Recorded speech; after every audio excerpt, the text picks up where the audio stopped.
Hello my fellow gamer, it's Griffin here and welcome back to another POE 2 video.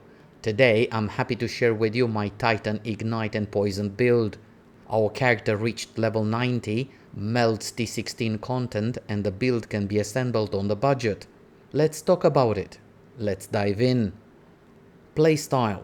Titan is an absolute unit, a powerhouse of damage, and when we add to the mix Poison, Proliferation and Ignite, two very powerful ailments, the result is devastating. We are using two weapon setup, two-handed mace for skills like Lip Slam and Perfect Strike, and we're also using a shield with a ton of armor to max out the damage of shield charge skill. In the main hand we're using a one-handed mace, and its purpose is to give +5 to all melee skills, but only shield charge benefits from it because the other skills are assigned to weapon set 2, the two-handed mace. Yes, I could have used Giant's Blood, but that version of the build is much more expensive and a lot of points would have been allocated into strength, where in this build we are focusing heavily on the elements duration and magnitude, damage against enemies on low life, damage with empower attacks and two-handed weapon damage. During mapping we're using Shield Charge, Lip Slam and Plague Bearer. We are also using Herald of Ash to ignite based on the overkill damage and Herald of Plague to proliferate the most powerful poison to the surrounding enemies. This creates a chain reaction where hordes of monsters get melted in seconds while continuing to spread the poison to the enemies around them. These are fully juiced T15 and T16 maps and fully upgraded breach encounters, and the Titan destroys the content with ease. Gear.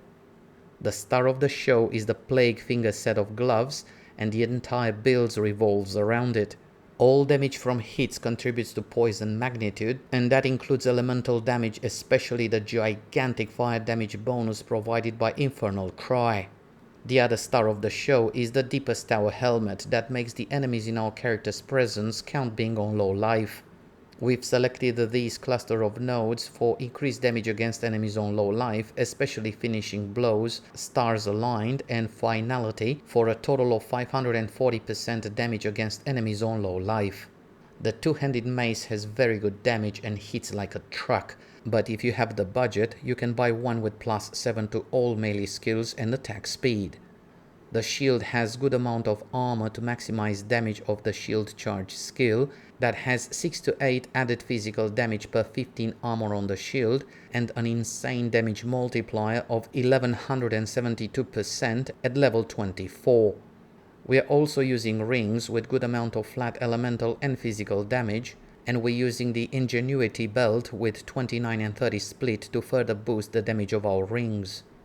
We are using an amulet that provides increased evasion, much needed attributes, life and spirit to be able to use all the spirit gem required for this build, and with instilled building toxins, targets can be affected by an additional poison at the same time. If you have the budget you can buy one that has +3 to all melee skills to maximize damage. This is the gear so far.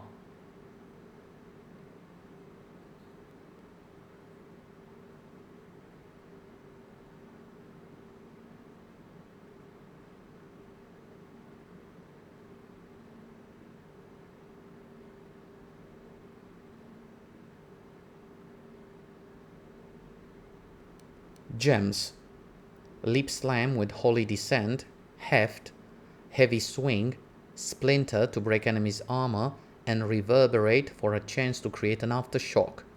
Shield Charge with Overpower, Corrosion, Bursting Plague, Momentum, and Armor Explosion. Perfect Strike is a boss destroyer and we're using it with Fire Infusion, Rage Forged, Dauntless, Concentrated Effect, and Execute for 50% more damage against enemies on low life. We need to find the right moment to charge up the attack for Perfect Strike and to time it correctly to maximize damage, as the Dauntless support provides more damage but only allows to use the skill if our character didn't move for a few seconds. Infernal Cry with Premeditation, Enrage Warcry, Raging Cry, and Tireless. Solar Orb with Strip Away, Fire Penetration, and Font of Rage.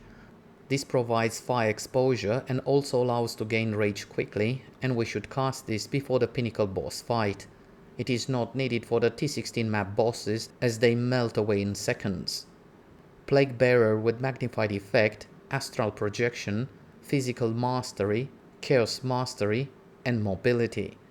Astral projection allows to cast the Plague Nova at the monster's location, and we want to make sure our character has 205 dex, so we can use a level 20 gem that will be increased to level 22 by using physical mastery and chaos mastery, and this will boost its damage significantly. Herald of Plague with Deadly Herald to spread the most powerful poison to the surrounding enemies. Herald of Ash with Fire Mastery. Wind Dancer with Comorbidity, so enemies can be affected by an additional poison at the same time. Deadly Poison and Calling Strike. Don't forget to add 20% quality to get the most benefit out of the gems mentioned earlier. Passive skill tree. For a level 90 character, passive skill tree looks like this. Feel free to access the MOBALYTICS link in the video description for the passive skill tree, gems, gear and ascendancy for the level 90, the endgame version for the Titan. For jewels, try to look for an emerald jewel that has plus 10% chance to poison and increased poison duration, and also for a sapphire jewel that has recovered 2% of life on kill, chaos damage and increased magnitude of ailments you inflict.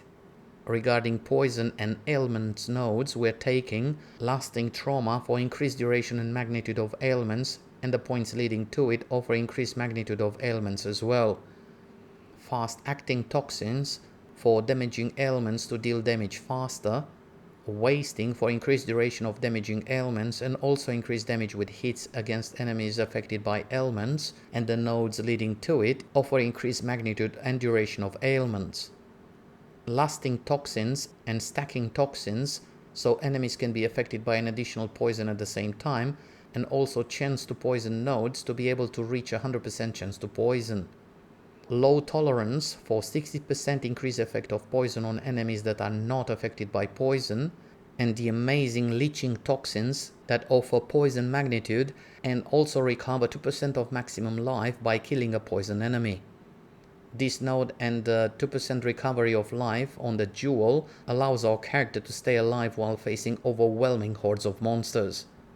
We also instilled built-in toxins on the amulet so enemies can be affected by an additional poison at the same time. We've selected Protraction for increased skill effect duration and the duration of damaging ailments on the enemies. For damage against enemies on low life, and that means any enemy in our character's presence due to the Deepest Tower helmet, we've taken these smaller nodes and each give 45% increased damage against enemies on low life. We've selected Finishing Blows and Stars Aligned. This node makes the damage lucky, meaning each hit before is applied is rolled twice and the barrel rolled is applied. We've also selected Finality, and this leads up to a total of 540% damage against enemies on low life. Regarding generic damage nodes and the damage with two-handed weapons, we've selected Crushing Verdict, Singular Purpose and Overwhelm. For empowered attack damage, we've selected these nodes and the Vocal Empowerment for War Cries to empower an additional attack. For defense, to boost evasion, we've selected Escape Velocity, Bestial Skin and Enhance Reflexes. Ascendancy, we've chosen the Warrior class and selected the Titan Ascendancy. We start with Colossal Capacity to be able to get to Hulking Form. The extra inventory space is useful, but the Hulking Form node is the reason we've chosen Titan Ascendancy to begin with. This node is absolutely amazing. The damage and utility we get from it is undeniable. 50% increase effect of small passive skills. It is worth mentioning that nodes like Strength, Dex and Intelligence are not considered small nodes. The smaller nodes are nodes part of a cluster that lead to the major node of that cluster.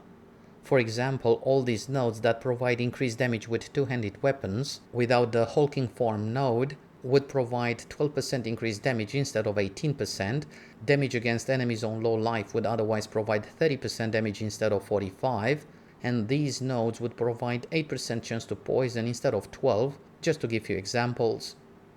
This node alone makes the Titan one of the best ascendancies in the game.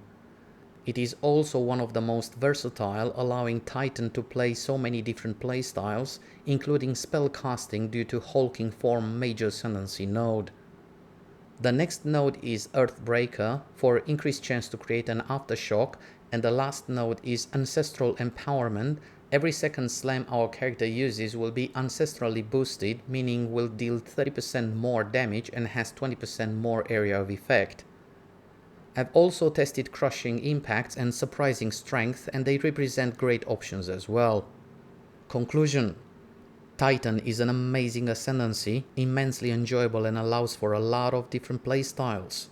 It is tanky, powerful and rushes into combat with confidence, melting hordes of monsters with ease and destroys bosses in seconds. I haven't defeated T4 Zesht with this character yet, but T16 bosses and Citadel bosses melt in seconds. The playstyle is hit hard, hit once, lip slam and shield charge to the next target, and watch how everything on the screen melts. I had a blast playing this build and I highly recommend it. I'm also working on a Titan Totem build, and that video should be published soon, so stay tuned for that as well. And this concludes our look at the Titan Ignite and Poison build. I hope you enjoyed this video and found it useful. If you have any questions, feel free to share your thoughts in the comment section below. If you enjoyed it, feel free to give it a like and don't forget to subscribe to get notifications about new content uploaded on this channel. Thank you so much for watching. All the best. Bye.